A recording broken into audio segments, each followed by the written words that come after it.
설명도 많고 반론도 뭐 너무 어떤 건 또 세세해가지고 어디로 가는지도 잘 모르고.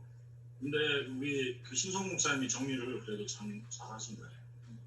이걸 좀 더 심플리파이하면, 좀 간단하게 얘기하면, 아브라켈이 그 마음속에 갖고 있는 전제는 이거예요. 하나님께서는 창조시에 사람을 창조할 때에 하나님의 법을 사람의 마음속에 심어주셨다. 오케이? 그러나 아직은 율법으로는 주시지 않았어요. 그런데 하나님의 그 법을 심어주셨기 때문에 그 법이 자연법으로 여러 사람들에게 공유되어 있다는 거예요. 그렇죠? 그런데 이 자연법과, 그러니까 하나님의 법과 사람의 마음에 심어진 자연법이 이게 나중에 모세 시대의 율법으로 나타났다는 거예요.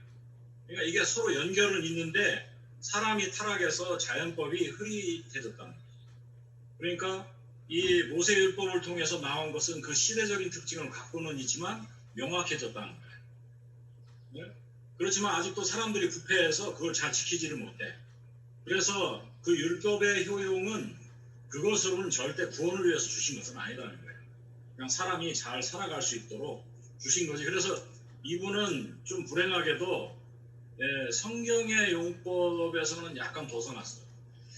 그것은 뭐냐면 성경은 분명히 율법을 그 구원과 자꾸 연결시켜서 얘기한다고, 위에 그 로마서나 이런 데서.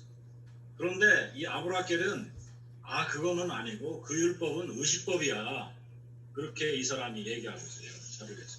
그러니까 그 리추얼, 예수님 제사법을 말하는 거지 그게 아니야. 그리고 율법은 몽학 선생이 아니야. 지금 몽학 선생이 얘기했는데 분명히 사도 바울은 그 몽학 선생을 그냥 율법이라는 말만 써놨는데 이분은 그 의식법, 제사법이 그 이스라엘 백성들을 그리스도에게로 인도하는 역할을 한 거지. 근데 어떻게 생각하면 그게 그럴듯해요. 그렇죠? 그런데 사실은 바울의 용법과는 조금 달라. 그러니까 그 제사법이 사람들로 하여금 그리스도를 깨닫게 하는 것은 맞는데, 그런데 바울이 그런 말로 율법이라는 말을 거기서 썼을까? 그거는 조금 우리가 생각해 보면 돼요. 오케이? 그렇지만 이 사람이 말하려는 의도는 아시겠죠? 그래서 그 의도가 하나님께서 하나님의 법을 사람에게 심어주셨고 그게 자연법으로 드러나고 또 모세율법으로 드러나고 예수님께서 그것을 더 정확하게 본래의 의미를 해석하셨다는 거예요. 그러니까 이분의 생각은 이게 무슨 소리야, 율법이라는 건 항상 사람들 속에 있어서 이게 점점 예수 그리스도에서 완성된 거야. 없어지지 않아 이게. 그리고 삶을 바르게 하도록 계속해서 우리가 그 율법을 듣고 경청해야 되는 거야. 그랬는데 우리가 이제 그 성경적으로 바울이 얘기하는 그런 율법의 부정적인 역할 이런 거는 잘 찾아볼 수가 없는 거예요. 그러니까 아브라켈이 얘기하는 율법은 그러니까 의식법이나 정략법이나 이제 시대에 따라서 그게 이분도 그 얘기를 하잖아요. 그 시대에 따라서 그 시대에 적용할 수 있도록 주신 법이 있다. 그러니까 지금 그러니까 제가 지금 자꾸 그 율법이라는 얘기를 할 때 헷갈리는 게, 그러니까 이분이 지금 교수님께서 설명하신 그 원래 우리 안에 있었고 그 하나님의 법과 원래 같이 믹스되어 있는 것이었고 또 모세 때는 그 시대에 맞게 그 하나님의 법이 우리 안에서 실현되고 실천되어지기 위해서 또 구체적으로 펼쳐주신 모세 율법이 있었고, 그러니까 지금 근데 이제 그 바울이 얘기하는 율법이라고 하는 것이 부정적인 면에서 얘기할 때는 그때 유대교의 그 법이잖아요.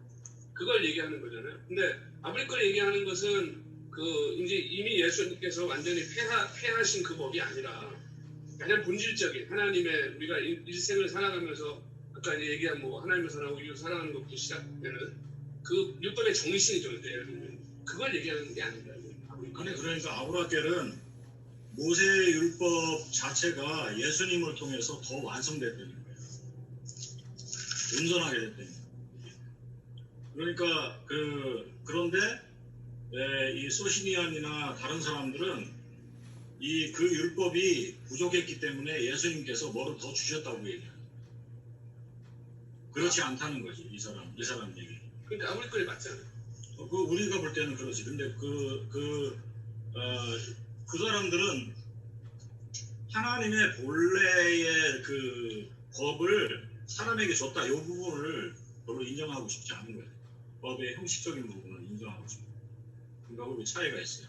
그러니까 우리 김 목사님이 얘기했듯이 이 사람이 갑자기 율법 하더니 십계명으로 자꾸 줄여 들어간단 말이에요. 그러니까 이 관계가 이게 잘 설명돼 있지 않아. 그게 이제 이분의 조금 여기에서는 좀 단점이고. 그런데 그렇게 봤을 때 신약학에서 그 로마서에서 바울이 왜 율법의 장점을 조금 얘기하고 율법의 부정적인 역할들을 자꾸 얘기했을까? 그것에 대해서는 조금 의문점으로 좀 두고 그러고 나서 나중에 더 공부할 수 있어요. 그런데 이 아브라겔의 논리가 전통적인 그런 개혁주의의 논리예요. 전통적인 개혁주의의 논리는 사실은 그 로마 카톨릭이나 이런 거에 나온 그런 자연법 사상과 깊이 연결돼 있어요. 생뚱맞은 생각이 좀 어떤 특징들을 우리가 이해할 수 있는 쉬운 특징들을 보여줬어요. 그렇죠? 그 가장 첫 번째는 성화, 그 거룩이라는 것은 칭의와 분리되지 않는다. 그렇게 얘기했죠. 그러니까 서로 다른 측면이라는 거예요. 하나님의 구원에 있어서, 구원의 사역에 있어서 다른 측면이에요. 그래서 하나님께서 칭의하고, 그렇죠? 의롭다 하시고, 우리를 중생하게 하시고, 우리를 거룩하게 하시는데 이게 서로 분리되어 있는 게 아니라 한 가지 사실에 이쪽 측면과 이쪽 측면이라는 거예요. 이것이 어떻게 해서 이루어지느냐? 그 중생의 그리스도의 연합을 통해 우리가 새 생명을 얻는데 중생을 하게 되는데 그리스도와의 연합을 통해서 이 일이 우리 가운데 이루어진다 하는 것을 말하고 있습니다. 그런데 이분이 이제 아까 전 목사님께서도 그 설명을 잘 해주셨는데 이분이 그렇게 하면서 그 성화의 과정에 중요한 것은 일단은 적극적으로 죄와 싸우는 거다. 그렇죠? 죄와 싸우는 게 이게 성화의 굉장히 중요한 측면이다. 그리고 또 다른 측면은 뭐예요? 부정적인 거고, 죄와 싸우는 거고, 그 다음에 또 다른 긍정적인 측면은 뭐예요? 그것은 적극적으로 하나님의 형상을 본받는 거다. 내면으로. 그렇죠? 그러니까 이것이 이분의 이제 여기서는 많이 써놨기 때문에 이것이 자기의 개인의 성품상 어떻게 변화하는지 공동체 가운데서 관계에서 어떻게 호출돼야 하는 이것은 잘 써있지는 않아요. 그런데 이게 다 이제 전제가 되는 거지. 그래서 제가 생각하기에는 여러분들이 이 성화의 문제에 대해서 아브라겔이 말하고 있는 것들을 묵상하고 꼭 이대로 하는 게 아니고 자신이 무엇을 가르칠 것인지를 간단하게 이렇게 한 페이지 정도를 정리해 보는 게 좋습니다. 얘기하는 것은 전제는 뭐냐면 그 첫 번째는 사람이 중생하지 않으면 그렇게 고백하지 못하는 거예요. 그게 죄의 성향은 자기를 변명하게 돼 있다는 거예요. 그러니까 저는 이제 아담 때부터 이미 그 예수님의 그 율법을 깨뜨렸다고. 네, 그러니까 여기서 또 특징적인 것은 우리가 이제 이게 전형적인 우리 개혁주의 언약신학과 연결되어 있는데 하나님의 은혜 언약은 벌써 창세기에 범죄하면서부터 시작돼. 행위 언약이 있고 그 은혜 언약이 있어. 그때부터 시작돼. 그래서 이분이 얘기하는 것은 모세 율법도 그게 행위 언약이 아니다. 그건 은혜 언약 가운데 들어있고 율법도 행위 언약이 아니다. 이거 원래 주어지는 그런 사람들의 상태, 사람들이 어떻게 살아가야 할까와 연결되어 있다는 거예요. 그러니까 여기에서 이제 이 설명이 이제 무슨 일으키는데 바울의 설명과 바울은 분명히 율법을 통해서 사람들이 의의를 추구하려고 했다고 얘기하거든. 그렇죠? 그 부분을 이 아브라겔은 약화시키고 그게 이제 문제지만 전반적으로는 뭐 우리가 충분히 많은 부분을 더 많이 설명할 수 있는 그런 노력이라고 생각합니다. 선생님 그러면 세 관점은 조금 다른 측면이에요. 세 관점은 사람들이 이제 세 관점도 너무 많이 오해하는데 세 관점은 훨씬 다른 측면이죠.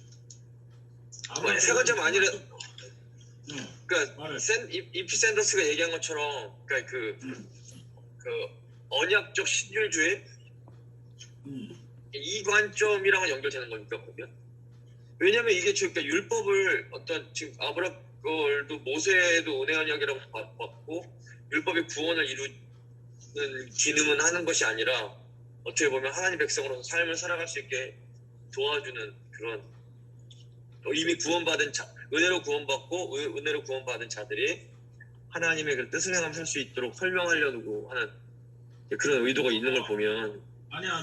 그거는 라지컬리는 그런 식으로 갈 것 같은데 아브라함께는 그렇게 가지 않고 그런데 많은 사람들이 그 은혜의 율법에 순종하지 않았다고 표현하고 그래서 사실은 은혜 언약의 그 엄브렐라 속에 들어 있으면서도 하나님 백성 겉으로는 하나님 백성이면서 하나님 백성이 안 된 그런 사람들이 있다는 구절이 이 책 그 단은 속에 있어요. 그러니까 거기에 차이가 있어 거기서. 그러니까 아브라함께는 은혜 언약이라는 걸 인정하면서 이스라엘 백성들이 은혜를 받은 하나님의 백성이 되었다는 점을 보이네요. 거기서. 오케이? 그러니까 거기 이피샌더스와는 다른 의견이지. 이피샌더스는 그 껍질이 그렇기 때문에 거기에 들어있는 사람들은 다 은혜 가운데 서 있는 사람이다. 그렇게 하지만 이 아브라함께는 거기에 서 있지 못했다. 이렇게 규정하는 거지. 큰 차이가 있는 거지. 오케이? 네, 알겠습니다. 율법을 보는 입장에서는 세 관점하고 비슷하긴 한 거잖아요. 그러니까 예를 들어서 그 아브라함도 뭐 그 지금 성경에서 얘기하는 거는 제사법이라고 얘기하고 네, 율법이 말하는 건 제사. 그래서 제사법하고 그 도율법은 구분돼야 된다. 근데 그것이 그 세 관점에서 얘기하는 거야. 꼭 그런 것은 아니고 그 뒤에 이제 세 관점도 지금 말한 이피샌더스의 이런 식으로 하면은 비슷한 측면이 있다고 보는데 그런데 그 누구지? 그 김재현 교수하고 싸운 사람이 누구지? 인터넷이. 아니 엔티라는 말을 그 전에. 그 사람은 그걸 그 바운더리 마커로 보거든. 그 민족주의적인 해석과 보편주의적인 해석이 그 갈등이라고. 그러니까 그 율법이라는 것이 구체적으로 그런 안식일, 금식, 안식일법 이 세 가지가 굉장히 중요한 법이라고 본다고. 그게 그 이스라엘 민족의 아이덴티티를 나타내는 아이덴티티 마커예요.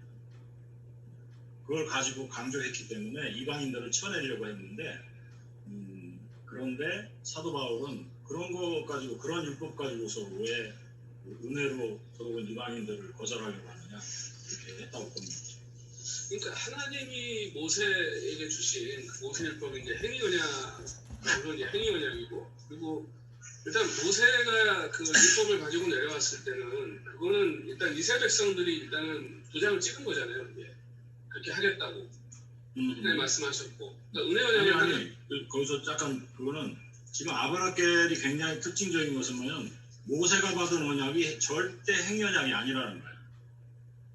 근데 저는 그렇게 얘기하는 게 아닌 것 같은데. 아니 다시 읽어봐요. 절대 행위 언약이 아니고 그게 은혜 언약이고 율법은 행위 언약과 아무 상관이 없다는 거예요.